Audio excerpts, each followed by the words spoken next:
Bismillah Rahman Rahim. Assalamu alaikum wa rahmatullahi wa barakatuh.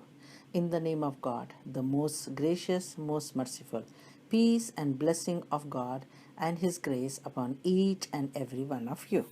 This is Askar Yasmin Siddiqui.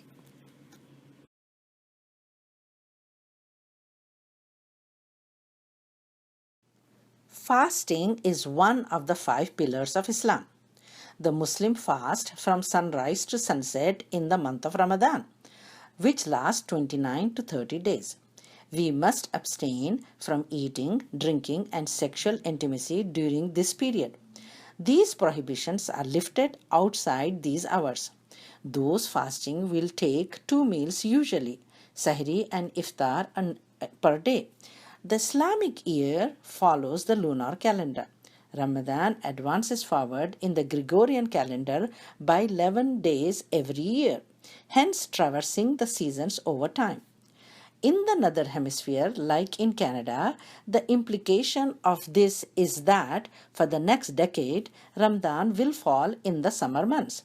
The length of fast in the summer can be as long as 16 to 20 hours compared to 7 to 11 hours in the winter.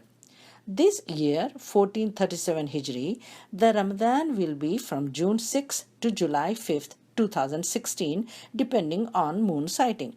The Sahri meal would be around 4 a.m. and Iftar around 9 p.m. So the total duration of fast will be around 17 hours. Emotions, anticipation, and preparation. Ramadan is approaching fast. We are all emotionally charged and eagerly anticipating its arrival. Emotions and anticipations are not enough. We need to prepare, plan, and take action. We have to change our mindset, put priorities in place, re-evaluate, and prioritize the purpose in our life.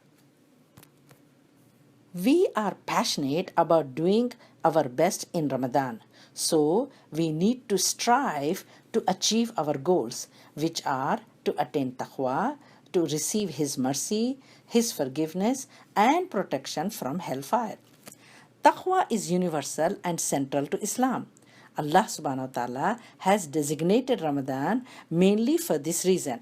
As He says in Surah Baqarah, ayat 183, O you who believe, fasting is prescribed for you as it was prescribed upon those before you in order that you may attain taqwa. It is time to recharge our iman. Making the best out of Ramadan is certainly easier said than done. Life is hard and it's full of tests. We need to force ourselves. We need to focus on our opportunities. We need to focus on what is it in our capacity and perform its excellence. We need to push ourselves to its limit. Therefore, think as if it is our last Ramadan. We need to plan because it does not happen by itself. We need to make a definite arrangements. Set some powerful goals like ibadah, Quran, like recitation of the Quran, memorization of the Quran, tadabbur of Quran, prayers, zikr, to reform our behavior, to reform our character. Set your goal for one good habit or to get rid of one bad habit. Maximum 3 to 5 goals. The more clear and specific you are in planning, the less you will procrastinate. Make an action list, a chart, a dua list. To get the best Ramadan ever, all efforts and focus need to be done on perfecting your dua. Dua with certainty, dua with khushu and khuzu. Make a dream list of your duas. Dua for dunya and dua for akhirah. Make a timetable. Create accountability by a family member or a friend, either by phone call or by texting, to check if you are following your timetable and your plan. Fasting has three dimensions or three facets: physiological, psychological, and spiritual. Let us reflect on each one of it briefly. Let us see the physiological side of it. The Sahri meal provides energy in the first few hours of fast. The body uses blood sugar as its fuel to run its function. The duration of energy provided from the meal is dependent on what is consumed at Sahri. Let me repeat, very important. The duration of energy provided from the meal is dependent on what is consumed at Sahri time. When this is used up, then the body starts to use the stored energy from different organs such as liver. This switch is very gentle, a gentle transition. It is like an alternate power generator. If the fasting is continued, then the fat stored in the body is utilized. Also, it is important to note that water depletion reduces urinary output and causes us to get dehydrated. So it is clear that fasting acts like a detoxification of waste products. The skin, the sweat glands, lungs, liver, and kidneys help eliminate the toxic waste products. Therefore, you notice bad breath, smelly sweat, smelly stools, pungent urine, and even diarrhea. It is important to take shower, bath, and scrub well with a sponge to help to detox. If you have constipation, it should be treated because it reduces the detox effect of fasting and the liver cannot unload the waste products. There are a lot of cardiovascular benefits. In our blood, the blood pressure, the blood cholesterol is reduced. It increases insulin sensitivity, therefore the blood sugar is under control and reduces. At the cellular level, it causes a lot of changes. It reduces the risk of cancer, and it reduces the markers of inflammation, and it also facilitates healing. Also, it has increased fat burning process. Take this opportunity to lose body fat and improve your health. Your weight changes. Remember, if you gain weight, then you are doing something wrong. Your weight should be either reduce or remain the same. There is dehydration and water conservation, which improves longevity. Increase lifespan because any age-related diseases are reduced. On the psychological side, fasting brings human urges under control. It trains us to resist temptations, your nafs, your ego, your own desires. Your willpower increases. Ramadan is designed to weaken your ego and nafs, which are put now in the back burner. Our mind is clear. The energy spent on digestion of food is now available to our brain. The brain serves the function it is designed to: mental alertness, improve focus. The more you give, the more you get back. There are a lot of spiritual benefits. Fasting for a whole month provides an intensive training through abstinence of physical needs during the day, followed by reduction and interruption of sleep at night. You deny yourself during the daylight hours and satisfy during the night. This repeated exercise, to deny and to satisfy, to deny and to satisfy, safeguards one's mind and body from disobedience to Allah subhanahu wa ta'ala. It provides an intensive training for unconditional submission to Him. The Quran describes it in Surah Al-Baqarah, لَعَلَّكُمْ تَتَّقُونَ لَعَلَّكُمْ تَشْكُرُونَ لَعَلَّهُمْ يَرْشُدُونَ. So you realize that you fast only for Allah's pleasure. It makes it a superb spiritual experience. No worldly benefit can be greater than the eternal pleasure of Allah subhanahu wa ta'ala. There are spiritual benefits and social merits. Ramadan fasting fills our souls with peace, blessing, piety, and faith. Now, let us go to the next topic. Do you want to achieve these amazing benefits? Do you want to take advantage of it? Yes, indeed. So please pay attention to the rest of the video. Wholesome nutrition, optimal exercise, and adequate sleep are the three most important elements that need your undivided attention. These, if done proactively, can maintain your energy level, and mental focus, not only during fasting but also in the non-fasting period. Now let us look at this color-coded chart for healthy eating from Canadian Food Guidelines. This has 4 different colors representing 4 different food groups. For instance, there's vegetables and fruit in green, carbohydrate or starches in yellow, milk and dairy products in blue, meat and its alternative in the red. Please note that each food item represents one serving. For example, one small apple is one serving. Let me bring your attention to the portions in starch group. One slice of bread is one serving, so as half of the pita or 1/4 of the naan. Similarly, pay attention to the meat and alternative, the size of the peanut butter, only 3 shrimps, and a small portion of chicken, 2 egg, that makes one serving. Meal planning for healthy eating from Beyond the Basics, Canadian Diabetic Association. The rule of thumb is to eat when you're hungry and stop when you feel full. The guidelines for portion sizes is depicted by the handy portion guide. It is easy to use your hands to estimate portions. So use the size of your fist for starches, fruit, and grains. Use both hands for vegetables as much as you could hold it.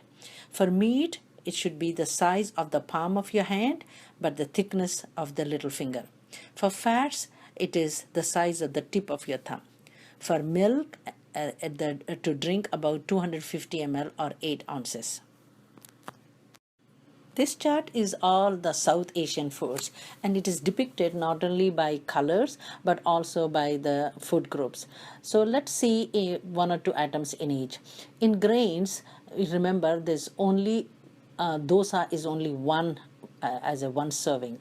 If you take naan, 1/4 of the naan, which is 8 by 2 inches, is one serving. But if you take vegetable curry, half of the cup is one serving. If you go into the fruits, half of the medium sized mango is one serving. Okay, but if you go into legumes, half cup of chana or chickpeas is one serving. But watch out for the portions for desserts. Like jalebi, only 33 grams. It's just like a one cutting or one slice, whereas for a laddu, half of the small laddu, and rasgulla only one medium, rasmalai is only one small ball. So you have to watch out the portions. In snacks also, watch out for choda and that. It's only about 1 ounce. If you're taking pakoda, 3 small pieces of pakoda. If you're taking papad, only 2 pieces. And if you're taking samosas, only half of the samosa is one serving. So watch out, but in vegetables you are very liberal. You could eat as much as you want. This guideline is good if you are interested only to know about the South Asian food and how much to eat. It will give you a guideline. Many people go wrong in consuming bread or roti or chapati. Make sure the chapatis are thin and they are only 6-inch diameter. An easier way to figure out how much of each of the food groups to use in each meal is to follow the plate method. Take an average size plate about 6 to 8 inch diameter and divide it into 2 parts. The first part of the plate, which is the first half of the plate, use for vegetables. Then the second half of the plate, redivide it into 2 more parts. In one, use for carbohydrates and the other one for proteins. If you like, you can add an 8-ounce glass of milk and a fruit to it. I have divided my presentation into Sahri and Iftar meal. This slide can be used as a sample for Sahri meal.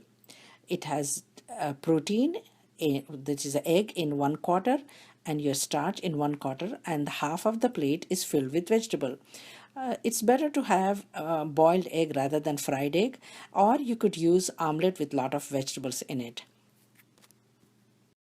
This slide is a sample of dinner plate, and if you look at it, you see that proteins are 1/4 of the plate, which is your barbecue chicken, and the starch, which is rice, is 1/4 of the plate, and the vegetables are covering half of the plate. Make sure you have at least two different colors of vegetable and two different kinds of vegetables. Here, there's a green leafy vegetables and carrots in it. Now let us see when to eat sahri. Sahri meal should be as close to sunrise as possible. It should not be after Taraweeh or after midnight. There are immense benefits for us both in this world and in the hereafter. Let me remind you of a hadith of Sahih Bukhari and Muslim. Eat sahur. Indeed, there is a blessing in sahur. Also, let me tell you that recent researches has shown that people who do intermittent fasting and do with breakfast, which is like our sahri meal, lose more body fat and feel healthier overall. Now, what to eat for sahri meal? Prepare your meal with all the four food groups. Use plate method as depicted in the slide. Carbohydrates are classified in two major groups, simple and complex. Use more complex carbohydrate. The simple carbohydrates are white bread, rice, etc., which gives a quick rise of blood sugar and a quick fall. On the contrary, complex carbohydrates are slow to raise your blood sugar and slow to bring it down. This slide gives you an idea. Here the classification is by glycemic index. Glycemic index is an expression as a percentage value for glucose or sugar. Low glycemic index are complex carbohydrate like multigrain bread, barley, pumpernickel bread or legumes. Whereas high index carbohydrates are white bread, potatoes, rice, etc. If you like to have your sahri meal provide you with energy for a longer period of time, then you should select from low glycemic index. Let's give you some guidelines for sahri meal. As I mentioned, you have to use complex carbohydrate, which are slow to digest, so the ones with low glycemic index. If you are having roti or chapati or paratha, instead of using white flour, you can use the whole wheat flour. And even to make it better, you could take 3/4 parts of whole wheat flour and add 1/4 by barley or jawar or soya or kana chana flour. This will give you increase in the amount of protein and also will reduce the glycemic index. There are some brand names available in Canada like Shakti that has at least 6 different flowers in it, or Share or Ashirwad. These are very good. You could buy it in any store and then use that to make your rotis. If you are having rice, it's not a good idea to have rice in the sahri meal, but you could substitute that with either barley or quinoa or bulgur, because that will help because of the fiber. If there is a fiber that allows the sugar to stay in the system longer. It's a good idea to add some fruits. Fruits with skin and seeds like berries, apple and peach are better rather than banana or mango. You should definitely avoid sugary drink, but instead you could have low-fat yogurt or skim milk. Make sure you have substantial amount of protein because that will fill your stomach for a longer period of time. Vegetables are definitely recommended and are encouraged to take in sahri meal. This is a slide of a sample sahri meal. Again, it is emphasizing the same facts that I've already discussed. I want to bring your attention to your tea or coffee.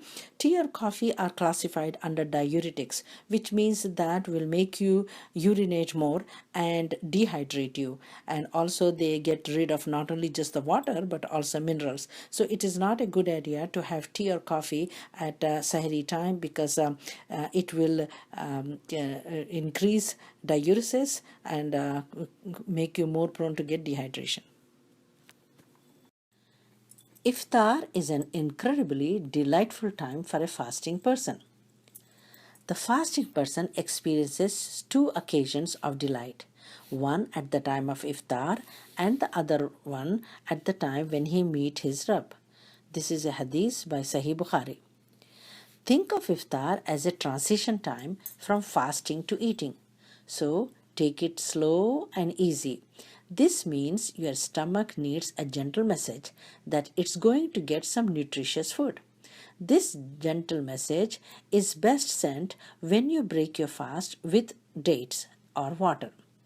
Let me remind you the hadith of Anas ibn Malik radiallahu anhu. The Prophet sallallahu alaihi wasallam used to break his fast with fresh dates before he prayed. If he did not find fresh dates, then he would use dried dates. And if he did not find that, he drank few sips of water. Narrated by Ahmad and Abu Dawud. Eat your food slowly until you are 80% full. This helps you to eat less and taste the food better. Avoid overeating. Iftar meal should be as simple as possible, healthy, balanced, following the plate method. You will be rewarded for having followed the sunnah, and the light meal will not only help you to re-energize but also to feel light and awake during your Taraweeh prayer. Hadith of our Prophet sallallahu alaihi wasallam: nothing is worse than a person who fills his stomach. It should be enough for the son of Adam to have few bites to satisfy his hunger. If he wishes more, it should be 1/3 for his food, 1/3 for his liquids, and 1/3 for his breath. Tirmidhi and Ibn Majah. This slide has three columns. The green column is the one that the foods are recommended, whereas the yellow is the one in which need to be limited, and the red ones are the ones that should be avoided. Please remember, culturally important food do not have to be banned, but limited. For example, fatty food, fried food like samosas, pakora, etc. Avoid sugary drinks or sweet drinks, and avoid sweets. Avoid too spicy food or even limited. Avoid gorging and over consuming. You have fasted for 17 to 18 hours, which does not give you license to eat whatever you see on the table or to eat as much as you want. After all, fasting is about controlling your own desires. These charts give you a sample meal for iftar. There are food groups like one starch, one fruit, one milk serving, and one protein serving, and gives you all the details about what are the options available. Please remember not to take any diet drinks or carbonated drinks, because water is the best one for hydration as well as for quenching thirst. This slide is similar to the previous slide, in which this is like a sample meal for dinner, because some people like to have a light iftar. They go for Taraweeh, and when they come back they have dinner, which is a better idea. That way you are splitting your meal and dividing your meal at 3 to 4 hours interval. But other people would like to have the whole thing at iftar time and do not eat anything after Taraweeh. So if you are having a dinner after Taraweeh, it is similar to the iftar meal. The only thing is that there is 2 servings of starch here. Please remember not to have fruits or limit to 0 or 1, because this is kind of too late to have fruits, and usually it brings your sugars up at Sahri time. So it's better to avoid fruit. Otherwise, the meal after Taraweeh would be very ideal. Allah subhanahu wa ta'ala created every living creature from water. This is in Quran chapter Nur and verse number 45. He created water from nothing, and from water he created everything. Our body is a reflection of this fact, as it contains almost 70% water. Water in our body helps the blood transport oxygen and other essential to our cells. Any reduction in our water intake can affect our body functions negatively. Long hours of fasting with no fluid intake increases the risk of dehydration. And the risk is greater in the summer months and also when the weather is hot and humid, and especially more so in laborers. The symptoms of dehydration are dry mouth, muscle cramps, nausea, vomiting, headache, sleepiness, tiredness, lack of energy, even constipation, dry skin, and dry mouth. You can avoid dehydration by avoiding hot and spicy food because it increases thirst. We need to avoid too much salt or salty foods and avoid being in direct sunlight. Also, avoid caffeinated drinks. One caution: people who are on medication called diuretics like Lasix or hydrochlorothiazide, they have to be very careful taking those and fasting because it increases dehydration. They should discuss with their family doctor. It is best to drink at least 1 to 1.5 liters of liquid between iftar and sahri. Avoid drinking ice cold water at iftar time because it constricts blood vessels and causes indigestion. Also, caffeinated drinks should be avoided. The best thing is to drink water or unsweetened caffeine free teas such as mint tea, fruit tea, unsweetened freshly squeezed lemon juice or lime juice with a pinch of salt. This is an excellent way to replenish the body with electrolytes. The infused drinks are also very good. Exercise. Many of us are not mentally prepared to even think of exercise. We assume that fasting and exercise don't go together. We think that it makes the fasting harder. People want to save energy and they think that they have no energy to spare in exercising. Therefore, they totally avoid exercising. Exercise. Regular, light, and moderate exercise is recommended. Do about 15 to 30 minutes at least 3 times a week. Rigorous exercise is not recommended. So, also, the cardiovascular exercises should be avoided and it is not recommended because it increases dehydration, and that is the last thing you want in Ramadan.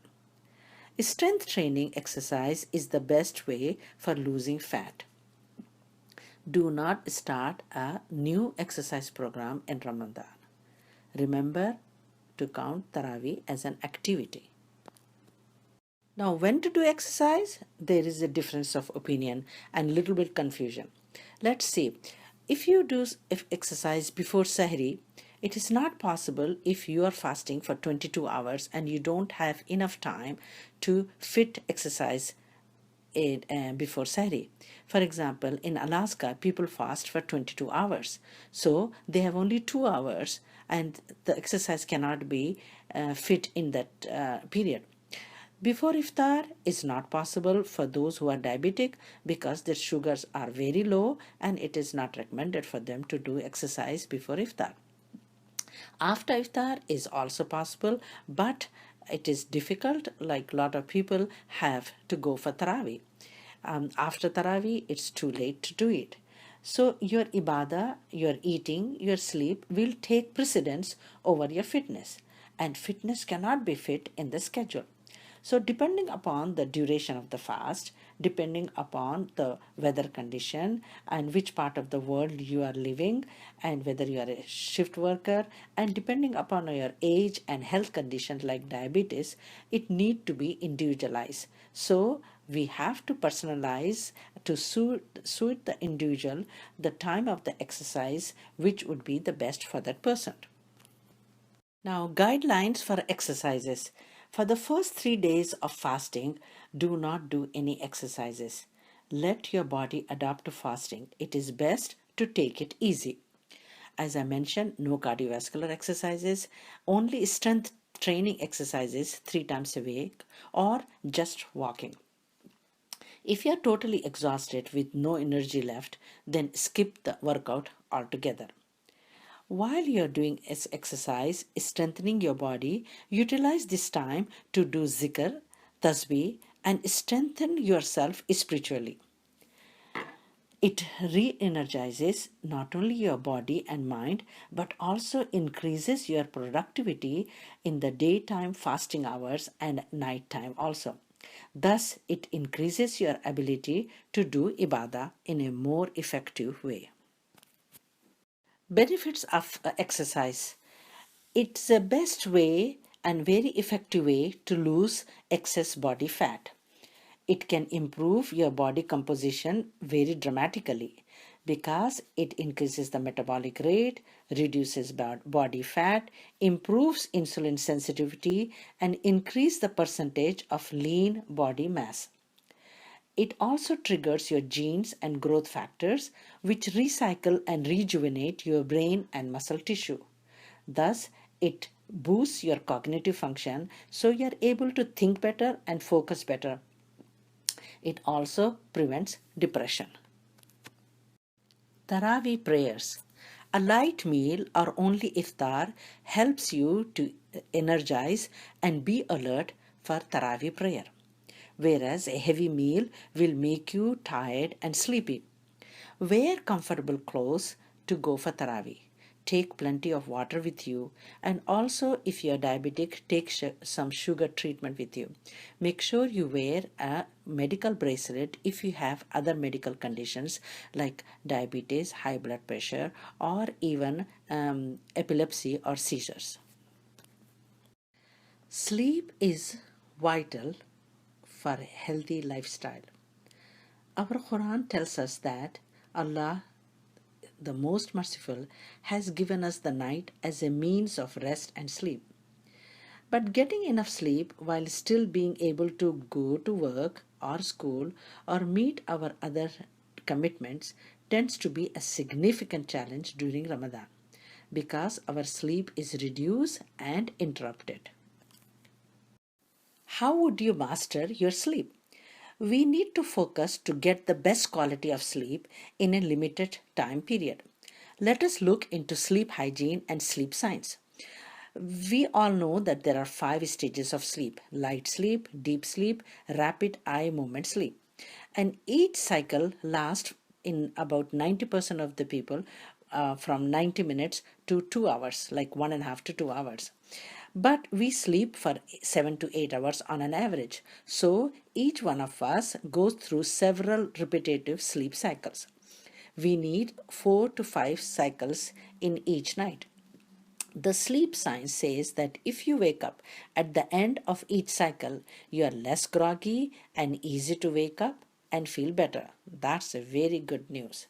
So we have to figure out how much is your sleep cycle. Is it 90 minutes, it's 100 minutes, or 120 minutes? In order to determine that, you need to set an alarm after 90 minutes and see how you feel it. Another time you do it for 120 minutes and see how you feel it.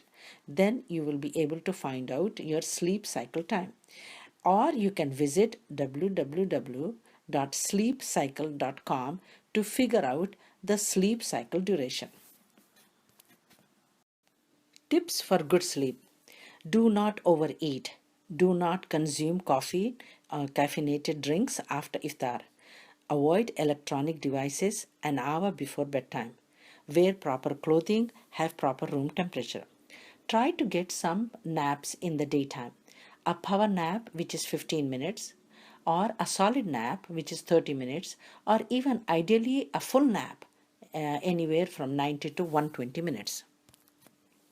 Recommendation for safe fasting: Sahri meal should be as late as possible, 2 or 3 small meals after iftar, daytime meals shifted to nighttime meals. Culturally important fried food should be limited or avoided. Do not overconsume, reduce salt and reduce processed food, drink plenty of water, limit or avoid caffeine intake, and avoid fasting when sick. In summary, wholesome nutrition, optimal exercise, and adequate sleep are 3 most important elements during Ramadan. They impact each other. What you eat has an effect on the quality of your sleep. Overeating unhealthy food result in poor sleep, whereas exercise improves your sleep. Therefore, do exercise at least 3 times a week. Our goal should not be cramming as much sleep as possible in the daytime and eat to the heart's content at night. Instead, we should try to sleep and have some naps in the daytime, perhaps 1.5 to 2 hours, 1 or 2 naps, which would be like a full nap. Here is a good recipe for a soup. If you want, you could pause the video and copy it down. Smoothie for smooth Ramadan. Very good recipe. If you like, you could pause the video and copy it down.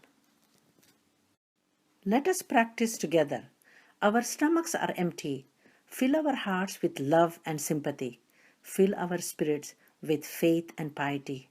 Fill our souls with peace and blessing. Fill our minds with wisdom and revelation. Fill our lives with peace and tranquility.